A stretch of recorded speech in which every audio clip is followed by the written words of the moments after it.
There is nothing wrong with your internet. Do not attempt to adjust your settings. We are controlling the podcast.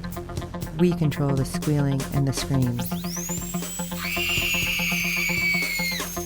We can make your heart flutter, your eyes blur from tears, or sharpen your mind to crystal clarity. For the next hour, sit back. We are in control of what you hear. We repeat, there is nothing wrong with your settings. You are about to experience the awe and mystery known as the female mind. You are now entering the Fangirl Zone.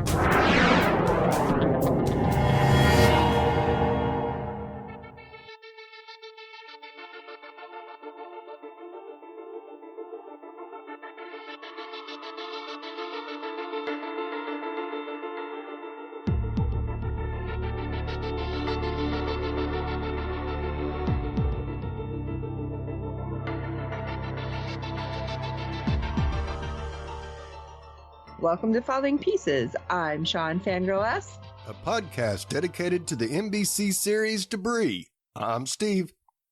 Exclusively on the Fangirl Zone. I'm Terry. Well, we have some ratings news for last week's episode. Episode 7 brought in a 2.62 million viewers with a 0.40 rating in adults 18 to 49. So it crept up slightly. So Terry doesn't sound too happy with those numbers, though. Right. No, I'm unenthused. Well, I don't think they're bad. It's better than some that we've seen, that especially with some shows that have actually stuck around a long time. You're like, how? Your ratings are horrible. And so seeing this, I'm like, it's not bad. So I'm hoping they give it a chance and keep it going. Yeah, and it depends on what Peacock's numbers are, because we don't see those. So if people are watching it the next day on Peacock, then that 2.62 could definitely be much larger. So true. Very true. And I don't know if they're able to pull the numbers from, like, if they're watching it on the app. Right. Or anything like that, because I know there's plenty of ways to watch. Yeah, anymore. Yeah.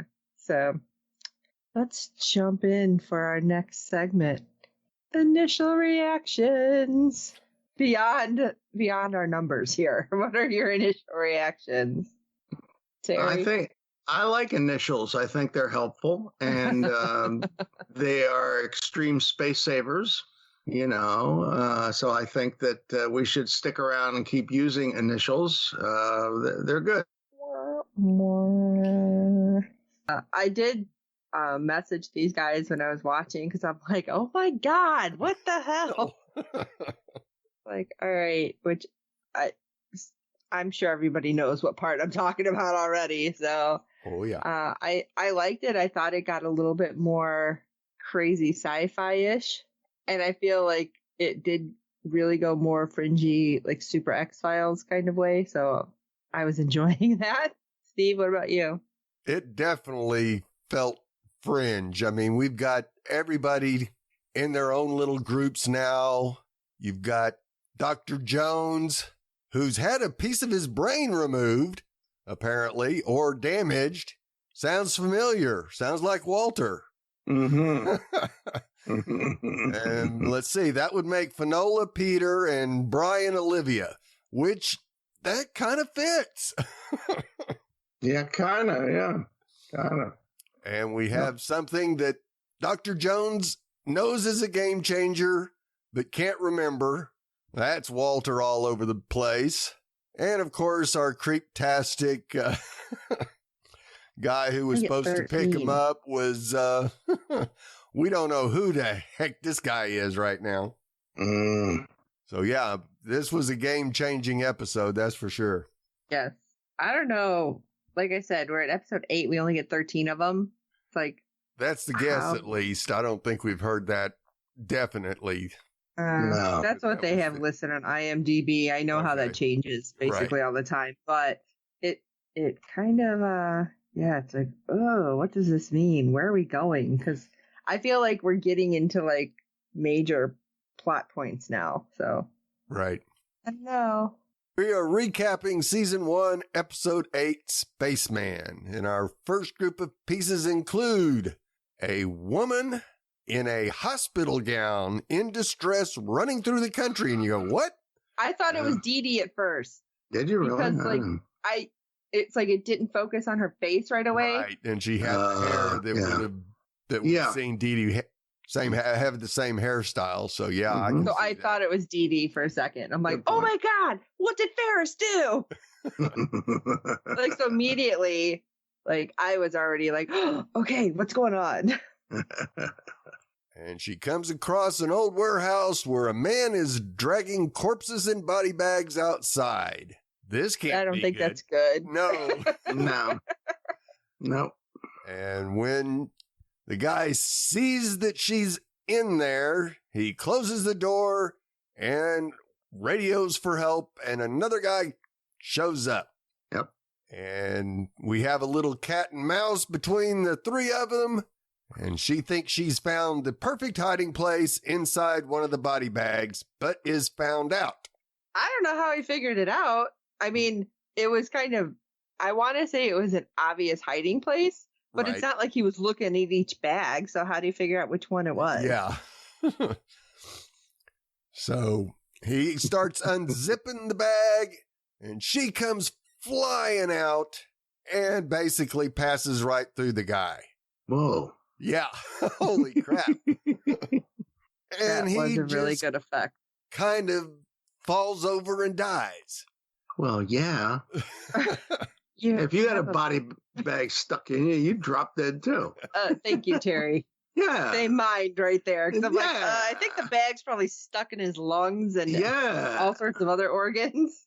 And we That see, was so weird. yes, it I know. I was. loved it. It was cool though. Yeah. Very cool. First guy walkie-talkies that he's dead and too far developed. He sure is. Yeah.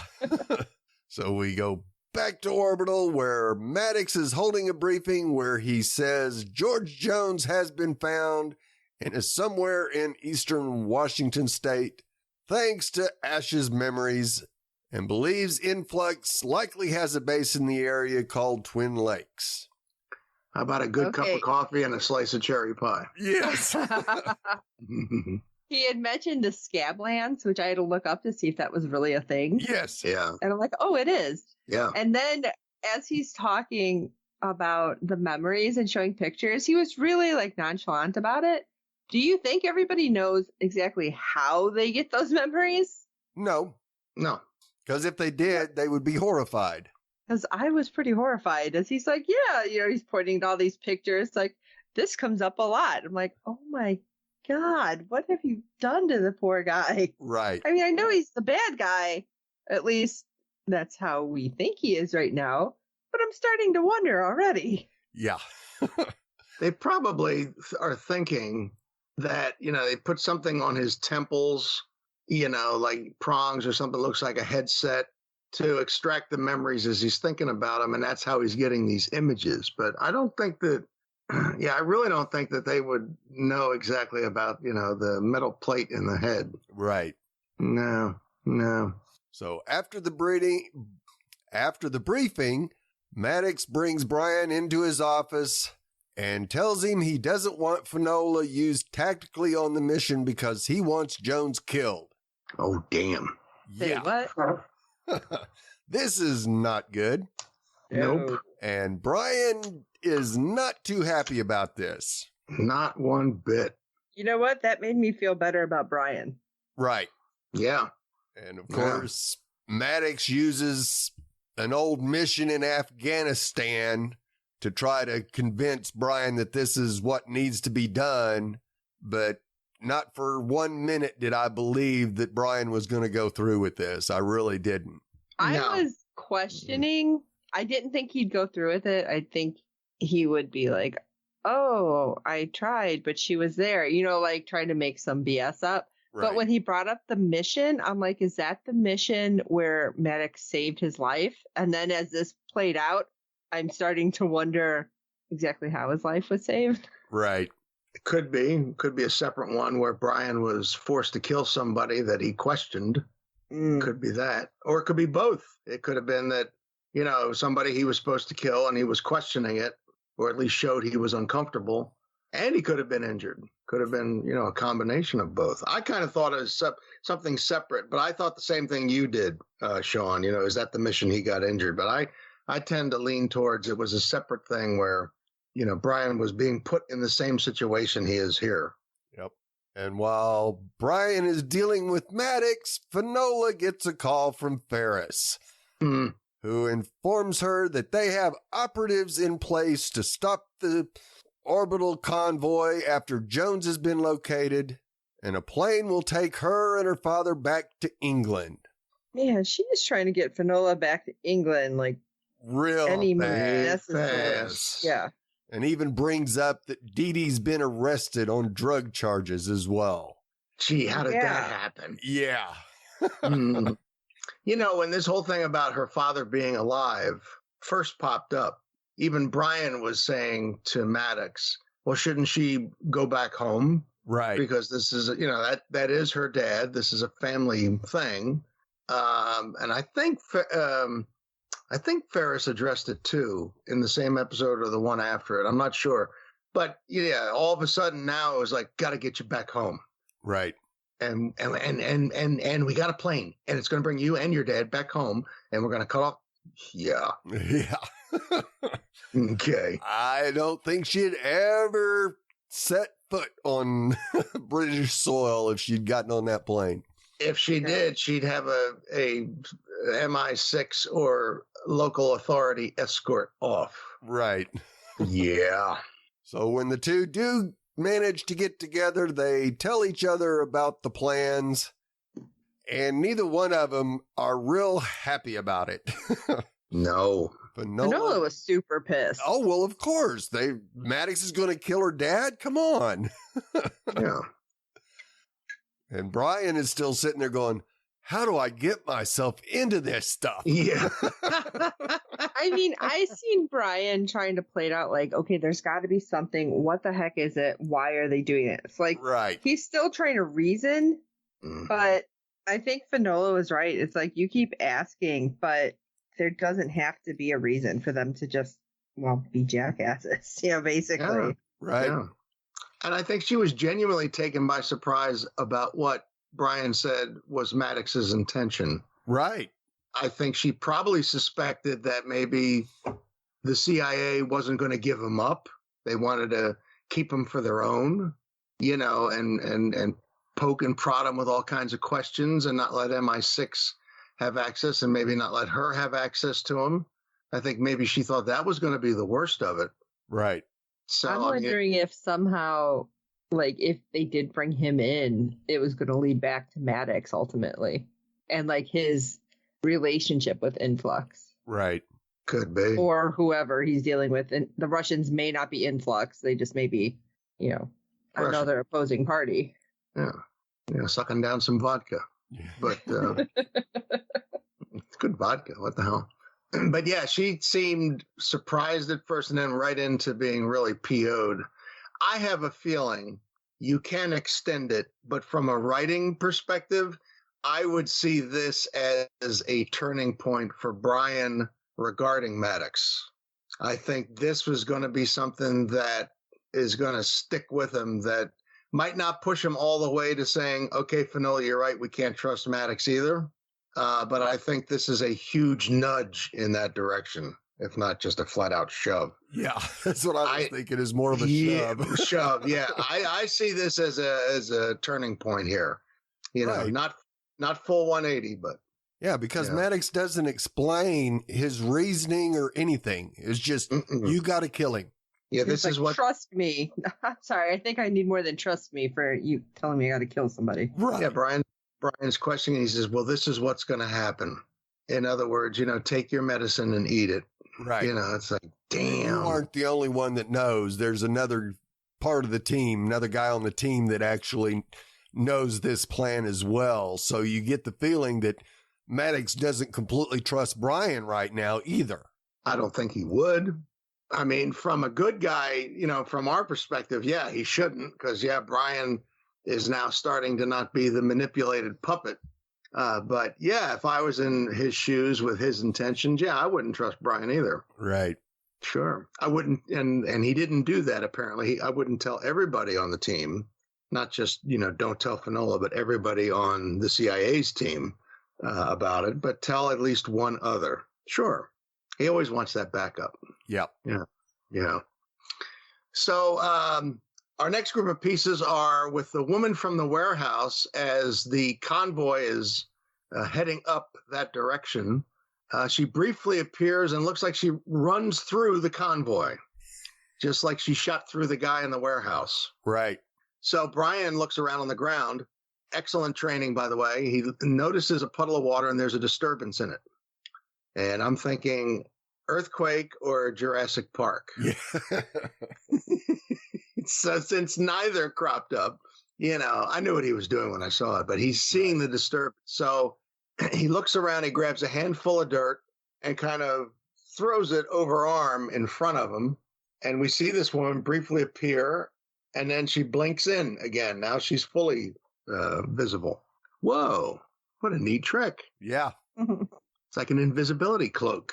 Dig it. So the woman's standing right there, and they look at her, and they notice that she has a piece of debris embedded under her skin on her neck. Ew. Yeah. Yeah, when I seen it, I was like, you see like it's all red there. It's like, is that just from the surgery, or is it trying to make its way out of her? Well, that would be interesting. I think it's a surgery, but I like that second part. Let me out of here. It's all dark in here. Or however they say it in their language. So Fanola figures out that the piece is working through micro vibration, like in New York, and it makes this a headache. Yeah, and it makes this woman's atoms vibrate so fast. Where have we seen it on what show before? Yes. That she appears invisible. I would want that piece out, because we've seen all the different shows I was going to say Fringe, but there's a lot of shows in sci-fi that deal with this. You screw your atoms around too many times, you're going to be gelatin. Yeah. Not going to work out. So anyway, the woman says people were doing experiments on her and others, and he shows her a picture of Ash. She recognizes him as being at this facility where they were doing the experiments, but she does not recognize the picture of George Jones.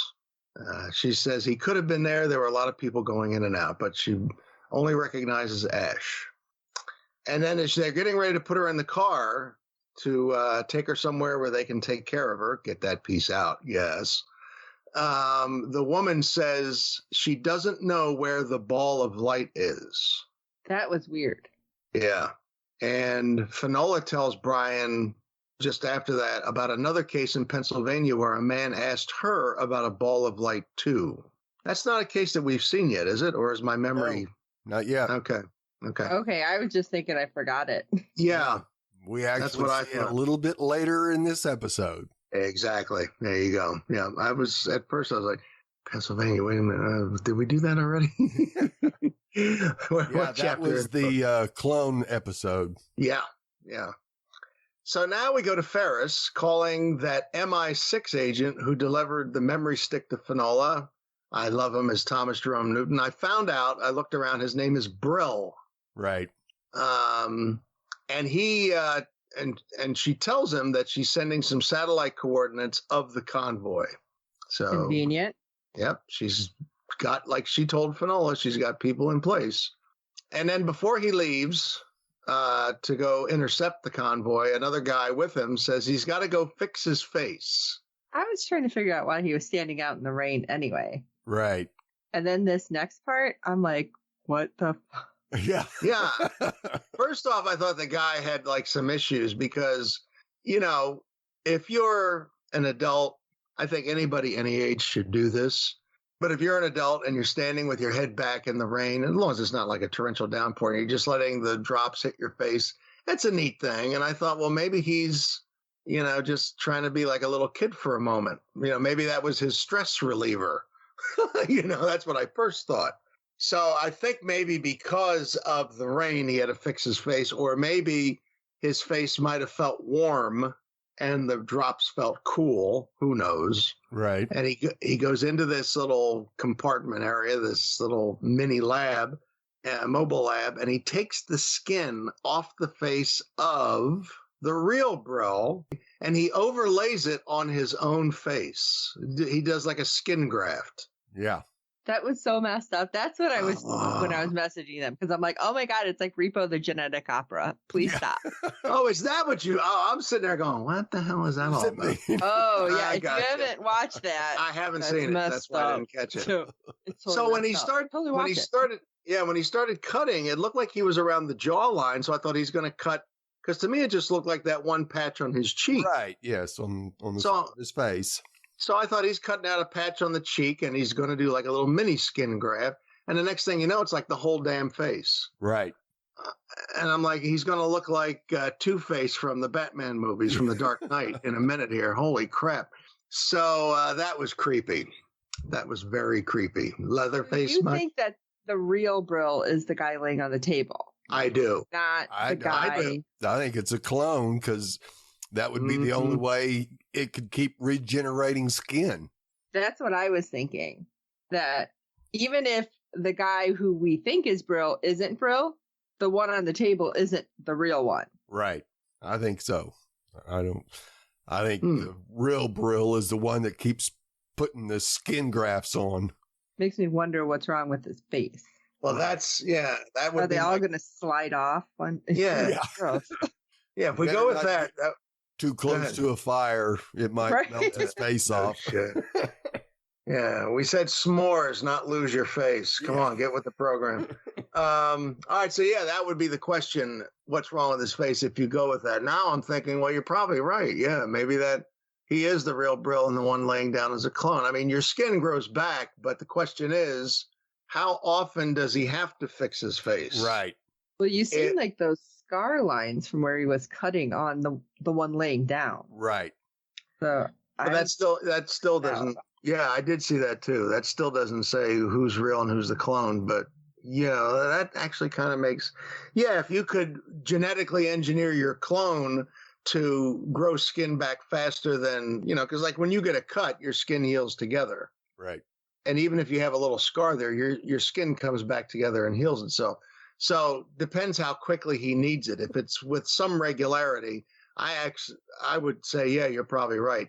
Flip what I said, that's the clone on the gurney. Yeah, that makes more sense. But it was still freaking creepy. Ugh. Oh, absolutely. I'm like, it's not even freaking Halloween, and there's no houses around there to go trick or treat at. So Finola, on some satellite images, finds a lake. And it turns out that at that lake, there used to be a pumping plant years ago. Obviously, that's gone. And so they're walking around, and it's kind of hilly right near the edge of the lake. And I forget a comment one of the team members makes, but Brian says they're walking on top of it. So apparently their holding up place is underground. Right. So I was like, ooh, I like that. So they find the entrance. And this kind of surprised me because Maddox had said he didn't want Finola in tactically.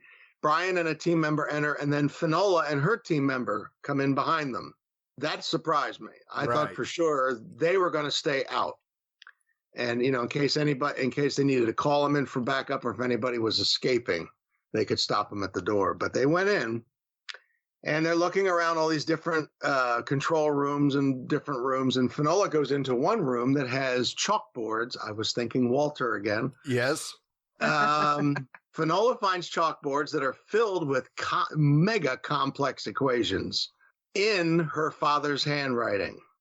And what was the one word? I forgot to put it in the notes that she seemed to focus on. I don't know if that told her it was her father's hand.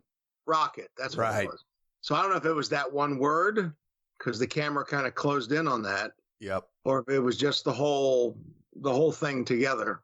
Was it? I think that was probably the thing that verified it for her that it was her father. Yeah, that one word. Yep. So she tells Brian that's her father's handwriting. I was like, oh, damn.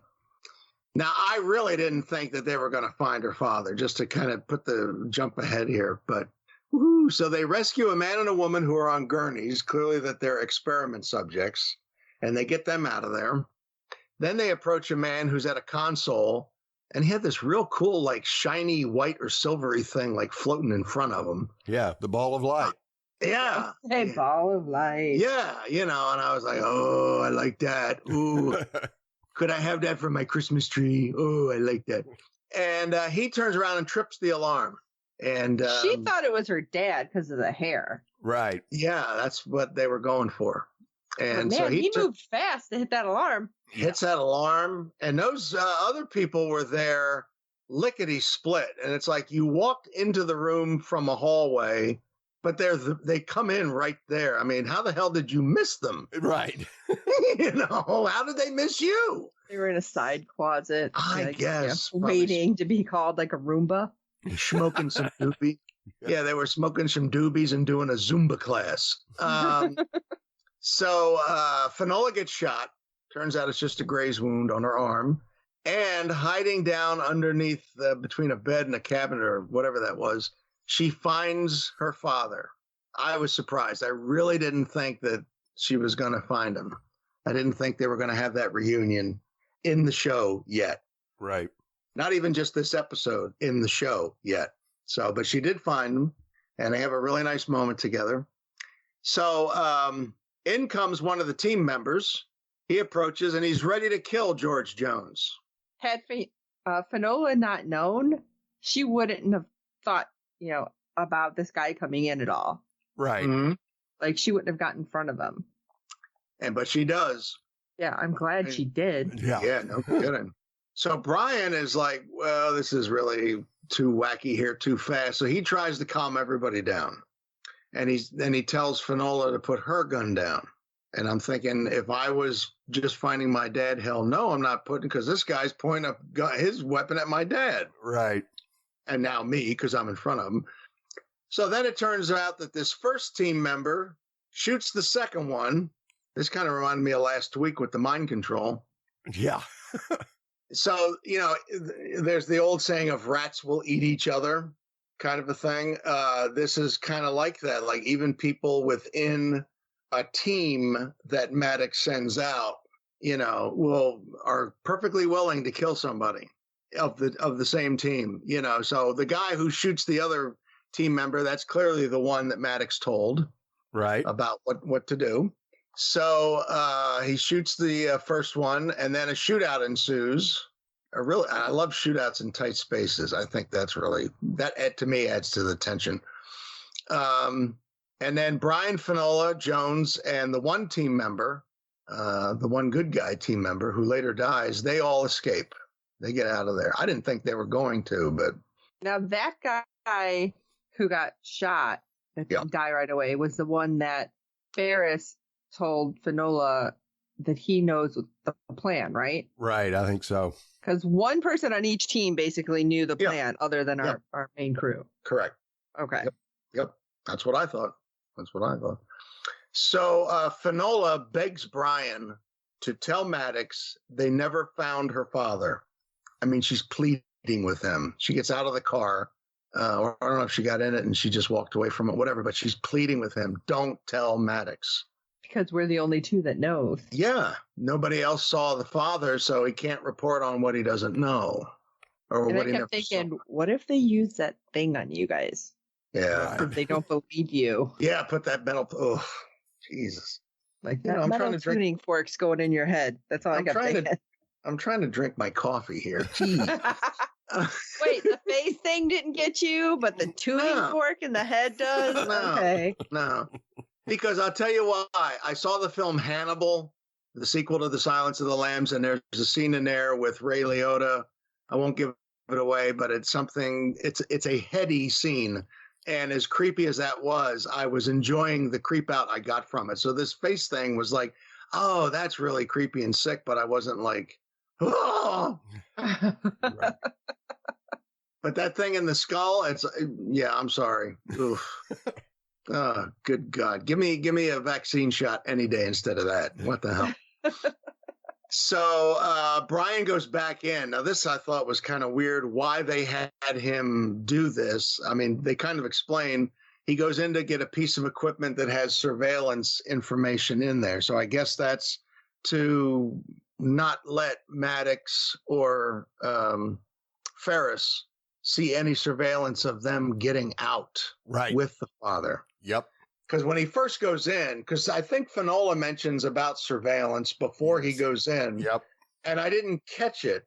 And when he goes back in, I'm like, why the hell are you going back in and by yourself? Right. Yeah, I was like, dude, it's like have somebody else, but your only backup is bleeding right now. And Finola obviously would want to stay with him and her father. And then he goes and gets this piece of equipment. And then he's unplugging stuff. And I was like, really? And then when he carries the piece out, for some reason, not until that moment when I see him carrying it out, I was like, oh, that's what she meant. Okay. I don't know why it didn't click, but I'm watching him go back in. I'm like, dude, get the hell out of that. You made it out. You win. That's it. So yeah, they all get out and he gets the equipment. And then what? Well, I feel like that was a smart move, though, because they can try to see everything else that's been on that surveillance, like what they did to all these people. So maybe we're going to find more information out. Yeah, the two of them go somewhere to download the info. Yep. Yeah, but who knows? Because there's more things happening than we know. Oh, my. Moving to our next group of pieces, which I thought was interesting, by the way. We didn't see any actual pieces this episode. Right. Well, the one in the neck, but that was it. Yeah, but they didn't take it out. So. Well, not in front of your. What do you got to watch the surgeon? Oh, you're freaked out about the face thing. I want to see them. But you want to see them slice her open and pull out a metal Dorito. Set up the poles around her and mess with them. Good Lord. Anywho. What kind of malarkey is that? I'm a weird person. Today, boys and girls, Sesame Street was brought to you by the letters B and S. Brian calls Maddox. And I am glad he sounded a little bit stressed out, kind of panicked. He says, Jones wasn't there. I don't know, you had bad intel. But you know what? Finola got shot. So I'm taking her somewhere to get fixed up. I'll call you back. And just like hung up. I thought when he said too that it's not my problem. That's yours. It's like, damn. Yeah. Okay. Yeah. About time, Brian. Yeah. Yes. There you go. A little snap back there. I loved it. But I think in this moment, he really played it well. And especially letting him know that Finola got shot. Because he didn't say how or where or how bad it was. Right. So Maddox wouldn't think anything about Brian's tone. Right. Especially if Maddox has been in battle with them, you know that if one of your people gets shot, you're not going to be talking like, yeah, I don't know, it's bad intel, man. I guess we'll just have to figure it out. Yeah, you're not going to be cool about it. That's all I'm saying. Exactly. Yeah. But I was surprised he said that. And when the episode ended and I thought back to that scene, I thought, I really shouldn't have been because of everything that happened. Yeah, the last couple episodes, mostly the last one especially. And then earlier on in this episode, I really shouldn't have been, but I was surprised. And he calls and I was like, oh, what's he going to say? He wasn't there. I was like, whoa. So, I wasn't sure that was going to actually happen, but I was happy. Yeah, me too. Yep. Finola, right after Brian gets off the phone, gets a call from someone named Trish. But we find out it's actually Dee Dee, who tells her that Ferris forced her to make that phone call, and she's really adamant about getting her back home. Yep.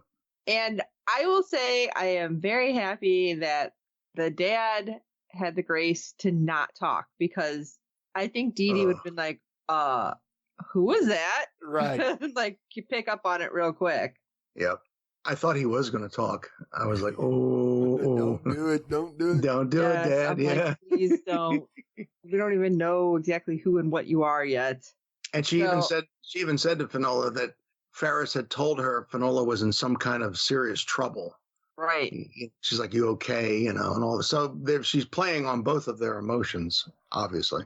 And Finola at least has the state of mind to say, stay with Trish, stay away, get out, basically. Don't let her know where you are. Turn off your phone. She can track it. And I'm thinking, okay, but did you guys turn off your phones? Right. Hello. Yeah. Just that's minor detail. Yeah. Finola then presses her father about how the heck are you alive? What's up with that? And from what he understands, he was taken from the morgue and reanimated. Say what? Mm. Oh, and they can only do that once per person. Now, this is where I was wondering if what Maddox said to Brian earlier came into play. You know, that Brian went into the heavy fire and everything, followed his orders without question, and Maddox saved his life. I was thinking, did they reanimate Brian? And that's why he was getting the shot. That would make some sense with what George is saying now about himself. Yeah, actually, yeah, it does. Mm-hmm. That fits in kind of nicely. Yeah. I was like, oh my God, is Brian not Brian?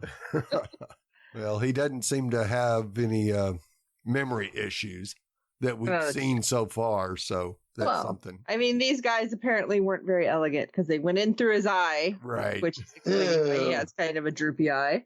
That's like doing a lobotomy. What the hell? Yeah. I was like, I was thinking that because I'm like, didn't they used to go through like right on the inside of the eye? It's like, ugh. Yeah, with a big pick and a hammer. Yep. Oh God. I know. And George is talking about how it hit his, I think he said hippocampus. Hippocampus, yep. Which kind of messes with long and short-term memory. So great. That's going to help out so much, I'm sure. But Finola does start to freak. Oh, go ahead. Go ahead. Go. No, you were going back to where I was saying you skipped. Okay. Well, no, I'm just saying, like, because you've been in there and you guys were talking about lobotomy. I'm just like, I'm sure that's going to help so much, as we get there. Finola starts to freak out and says, you know what? No, pull over. We are not taking him to the convoy.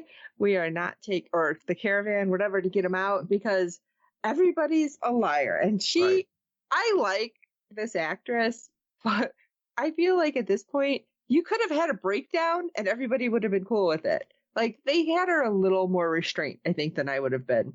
I thought she was pretty... Because I've been like, they're lying! I would have tears coming out and be like... I thought she was pretty manic. I didn't think she was pulling it in. They're not going to have her swearing, but I'd been like, F you, and F you, and F them. Yeah, there would have been a lot of F-bombs happening. But she was pretty well restrained. I don't know. I thought she was kind of letting loose. Yeah, she seemed like she was kind of not fully losing grip, but she was... putting her down. Yeah, it's like, everybody's like lying, so nobody's getting nothing, kind of a thing. And it's like, yeah. I think at this point when they get out, she gets out of the car. Thankfully, George doesn't. Because again, if they have satellites, they're probably going to find him or something. Yep. And Brian gets out and she's like, listen, this is what happened with Dee Dee's phone call. So I don't think anybody's telling us the truth. I don't trust any of them, not one lick. So interesting, because then we get to see Brill send Ferris a message that the convoy's a no-show. How many roads are going there? I figured there's only like one or two. Right. So would they go off-road? Yeah. No, they probably just went in the opposite direction of the way they were supposed to go to meet the convoy. Yep. Ah, that makes sense. I mean, they have access to satellite information too, Brian and Finola, so they could go find another road to get out of there from. Yeah, Google Maps is great. Google Maps. They end up holding up in a motel. I'm like, ooh, no-tell motel. And Jones is telling them what he remembers. How his I can't say it. I just said it. You just said it right the first time.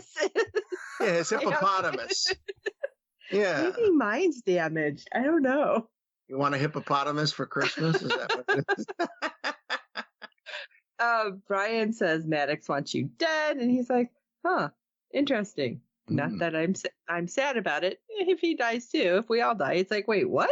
I thought he took. Now there's something I thought somebody took it too casually. Right. I didn't think Finola was restrained, but him sitting there like, well, I'm not really surprised by that. And he's like pressing the sheets on the bed flatter. I'm like, dude, why aren't you freaking out?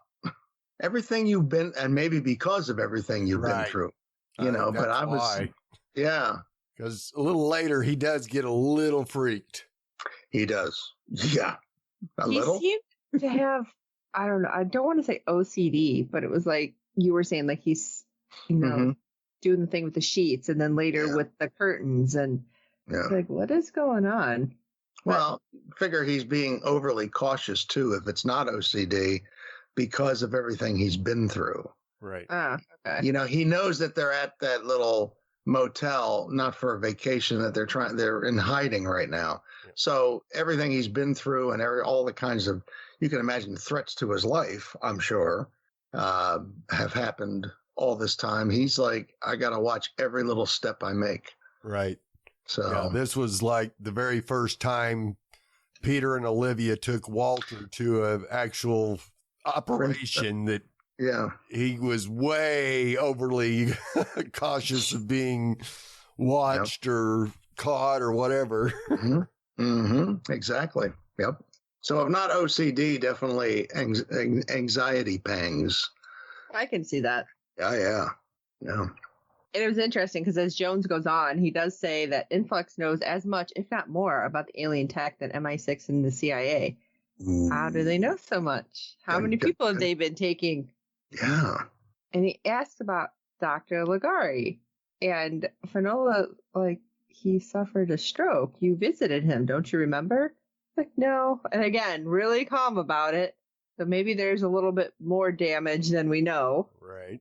And Influx is looking for a dangerous piece of debris. It's a game changer. And if found, all the deaths would be irrelevant. So that's why it doesn't matter if he wants me dead or you dead or all of us dead. It's like, what the hell? It's like, it's kind of like fatalistic Oprah. And you get killed, and you get killed, and you get killed, and you get killed. Listen, Willy Wonka, we don't need this part, okay? Just saying. George says he was forced to build a device to track the dangerous piece, and he doesn't think he finished it, but he thinks he did enough so that they can do it themselves. But he can't remember what it's supposed to do. That's not good. Right. Or what the piece is. Yeah. It's just like, oh. That's probably what because when he said he can't remember what it would do, I was like, well, you just said it was to track the piece. But I think that last comment was I think is the piece do? Well, the piece would do, because when he first said that, I was like, he just said what it would do. Yeah. And I thought he meant the machine, the device. Yeah. I thought it was just weird because it's like, okay, he remembers it, but he doesn't. But then it's like, okay, well, no, I get it. People with like short-term memory issues. I mean, you can understand that. You can see in a way, and it's sad, that he, with that damage to the hippocampus, which he said is your link between your long and short-term memories, you can see that he's worn down from everything he's been through, and he's kind of, if he's not there already, he's turning the corner of resolving himself to the damage to me is permanent. Right. That I may not ever be able, now they may make it that he can do that later in the show, later in the series, but he's kind of resigning himself to the fact that, well, this is it. And this is what I got. I got one eye that works because I'm assuming the other eye is just a fake one. It doesn't do anything. And I've got this long and short-term memory blockage that I don't know how to fix it. So you can see that he's a sad person, a sad human being dealing with that. That's the sense I got from him. It's like he's dealing with all these emotions. We're going to get into another very emotional piece here in a second. But he's dealing with all these emotions. He's been threatened. He's got to wrap his mind around he was reanimated. What? Yeah. I mean, if someone did that to me, even if they didn't do anything to my eye or whatever, I'd be like, why? Yeah. I feel like it's almost his emotions aren't quite there either. No. Especially with what happens next. So I'm wondering if it has something to do with, yes, he was supposed to have killed himself, and why did they, like you said, why did they reanimate him? Because if he wanted out and away from this, and I think that makes more sense that his emotions are just kind of like, just not there right now. It was almost like a Buffy the Vampire Slayer when they brought her back to life, and she is kind of like out of it for a while. And then there's one scene where she's telling Spike, about when she had died. I was happy there and they pulled me back. Yeah. Which is like you'd figure the person would be happy that they're alive again and with their friends. And she just says that, which is like, whoa, they brought me back to this, or whatever the line is. So I'm thinking he's kind of going through the same thing, almost like what a soul survivor of a tragedy would think. Why me? Yeah. And so you can see that, he's got so much of the weight of the world on his shoulders. And then I see it in this next moment. Yeah, and the scene with Finola you're going to talk about is just like, oh my God, like there isn't enough to deal with. I don't mean that in a bad way. I'm just saying, now this. Because Finola ends up taking him to a different room right next door, so he has a room to stay in. And I'm thinking, don't most hotels have double beds? But okay. Mm-hmm. And Finola tells her father, I don't know how you could have left the family. And he's talking to her kind of not connecting. It's like, yeah, okay, I just want sausage on my pizza is what it sounded like almost. Because he's like, oh, your mother left. And, Orbital was straying from my original purpose and they were taking it away. And Finola says, I wish there was room in your life for me and for anything aside from your work. Yeah. And then he just kind of looks at her. And like I said, it was just, he was so flat emotionally there. And but I think the future, come on. Yeah, well, I think he goes to the future because that's something he can wrap his language around. Because if you notice what he said when he was talking about restoring balance, the words he used, the meter of his speech changed, and it was almost like not so much giving a lecture, but that's a concept that he could wrap his head around. He could talk about very freely. More scholarly. Yes. Yeah. And I think but his whole vocal pattern when he started to get into future, restoring balance, so on and so forth, it changed. Mm-hmm. And I think the emotional piece, maybe that's also part of his brain damage, or maybe he's been through so much, I don't know what to do with emotions, or it could be, like a Doctor Who thing, like regeneration. It's like not everything is up to snuff yet. Right. Things are still rebooting, I guess you might call it. Yeah. So, or maybe he's always been emotionally distant. Right. I mean, you kind of got the same kind of feeling from several of the Walter and Peter talks when Peter's trying to ask, what have you done and why did you do this? And Walter kept trying to change the subject and avoid an emotional conversation. And this is the same thing Jones was doing. He says, this has got to happen first. Then we can do this, just deflect. Exactly. Because he doesn't want to talk about not being a horrible father. And Walter would do that also because he could talk about the science-y stuff much more easily. Yep. Certain topics to different people come more naturally, to talk about them than other things do. And I think the father might have left the family because he was detached already. I think Steve brought that up. Right. The one thing I thought was interesting, I don't know if they're going to make anything out of this, because maybe you guys already made that leap, because I don't remember it being explicitly said. But when he tells Finola that the mother was gone, so to me, he was so flatlined, it was like, I lost everything. Right. And when a person tells you that and they feel that deeply, they're going to appear flatline emotionally. So he says the mother was gone, his wife. Then he says Orbital was straying from my original purpose. Right. Now, originally, Finola in the first episode tells Brian he was the first astrophysicist who was shown actual debris. Right. So that means to me, he was brought into either MI6 or Orbital or just the whole realm of this stuff falling to Earth. But he's saying... He actually was the first one to detect the ship that was out there. But that doesn't necessarily mean that he was key in starting Orbital. No, not at all. So when he says was straying from my original purpose, like I said, they may not do anything. It might just be part of the reason he's so emotionally flatlined, the mother and Orbital. But he says was straying from my original purpose. I was like, well, that's a little more than just being the first astrophysicist to be shown stuff. That means now you're part of the formation of why Orbital's created and what it's supposed to do. Right. So does he have deeper connections? Somebody said earlier, would that be connections with Ferris or Maddox if he was brought into England? Is he involved or was with MI6 even more so?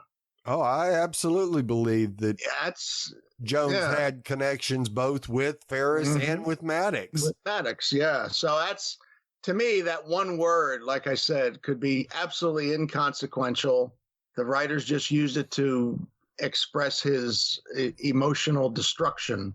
And kudos to the actor when he talks about the future, his speech pattern changes. But I thought, from my original purpose, I thought that was interesting because I never got the impression all these episodes that he was part of the formation or at least input on the reason why Orbital's created and what it's supposed to do. Right. I never got that impression at all. I thought he was just kind of let in on the big secret. And maybe he was a contributor. Right. But that's as far as it went. So that to me was like, ooh. So I'll shut up now. This is where all of your reaction was coming in. Got it. There you go. Well, the last thing I was going to say is finally Jones asked Finola to get Dr. Ligari's files from Orbital so he can build a scanner because he can't remember the math. So that's interesting. Where are you getting the parts? Right. So our final group of pieces include Brian is bandaging Finola's wound when she says she thinks she knows how to handle Ferris. This ought to prove to be interesting. Yeah. So she calls Ferris and tells her Brian only told Maddox her father wasn't there, but that she has her father. Whoa!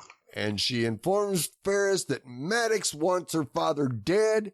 And of course, Ferris goes, "What do you mean? I don't know anything about that." Yeah. Although the look on her face, she did actually look surprised to me. Right. A little bit, yeah. But I'm still not buying it. Right. I was with Finola. Yep. So she drops the bomb to Ferris that neither Maddox nor her are getting her father, and that she knows about Dee Dee's phone call. Yeah, I was surprised. Yeah, plus she needs all of Ligari's files for her father. Good luck. Yeah. I have a feeling Ferris is going to get that for her. Because she's holding her father as ransom to Ferris. Yes, absolutely. So you give me that, maybe I'll give you, or she'll probably tell her, I will give you him. Yeah. Right. Yeah. And we see Jones talking with Brian, and he's just starting to freak. Yeah. Somebody's coming to get him, and somebody's coming to get him. And Brian reassures him, "No, I'm going to be right outside. You're safe. It's good." Mm-hmm. So we see Brian sitting in the truck, and Jones leaves the motel room. And Brian doesn't react, and you go, huh? Yeah, I'm like, Brian, shouldn't you get up and follow him? Exactly. Find out where he's going. Yeah, my first thought is we've already had the conversation. Now he's still going to decide to leave the motel? Right. Yeah. But we see him at the motel office asking for aluminum foil. Okay. Did he say aluminum? Because it sounded weird to me when he said it. Yeah. I think there was a little bit of a British accent with that. Aluminum. Oh, because I was like, what did he ask for? I mean, I figured it out, but I'm like, he didn't say aluminum, right? He said like aluminum or something. It was weird. Yeah. And we see Jones back in the motel room with a blanket of aluminum foil to cover himself when he gets in the bed. I'm like, damn. I was surprised. That is something Walter would do. That's for damn sure. I was just like, okay, is this like a heat blanket thing? Is he trying to make sure they can't scan for him? What is going on? I wonder if it has anything to do with the Ligari waves, if he thinks that maybe that protects him from the debris pieces somewhat. Could be. I like that. I hadn't thought of that. I was surprised. The box they gave him, it was like an industrial box like you might have in a restaurant or something, with this enormous roll of aluminum foil in it. I was like, do you see the size of this box? I'm thinking because I thought he asked for like a sheet, and he comes back with like the giant. Yeah, he industrial size. He made a sheet, but that's Yeah, right. I'm thinking if you go to the office, no, I didn't mean a little piece. I meant. I'm thinking if you go to the office, they're going to give you like a thing of Reynolds wrap you get from the store. Right. And he's walking back with the box before I saw what it was. I was like, what the heck has he got now? And it's this big industrial restaurant size package of aluminum foil in this enormous roll. I was like, what? And then it's just, if they happen to have free breakfast type stuff, then yeah, they could use a lot of aluminum foil, and they're going to buy it in bulk, like they buy all their supplies in bulk. Yeah. It made sense that they would have one of those big oh, sure. containers of aluminum foil. I was just surprised that they would have given that to him. Never would have thought that. I was like, damn. Because like I said, when he first walked back to the room, I was like, the heck is that? Because I'm not expecting a box that big. Right. Yeah, at least it wasn't like, oh, we don't have any foil, but here we have some saran wrap. Saran wrap, yeah. Yeah, wrap yourself up in that. And he just covers himself up head to toe. Yep. He doesn't pull it. So weird. Yeah, he didn't pull it up like a blanket, like up to your shoulders or your chest. I mean, he pulled it up over his head. I was like, whoa, dude. Another Weird Al moment. I'm waiting for him to come charging in. Well, you know how we feel about this episode. We want to know how you feel. So shoot us an email at contactus@fangirlzone.com because we'd love to hear from you. And while you're at it, please rate and review us on iTunes and every other podcast platform that you find us on, because good ratings and reviews help other fans of the show find us. Tell your friends about this show. If they're into sci-fi, they're going to like this. I've actually started telling people, did you like X-Files? Did you like Fringe? Definitely tune into this then. Yeah. Mm-hmm. And of course, we hope you're enjoying our podcast as well. And for this episode of Falling Pieces, I'm Terry, and I'll keep an eye out for you. I'm Steve. Anyone have an aluminum sheet theory? I'm Sean, Fangirl S. Hey, can you hold this bag for me?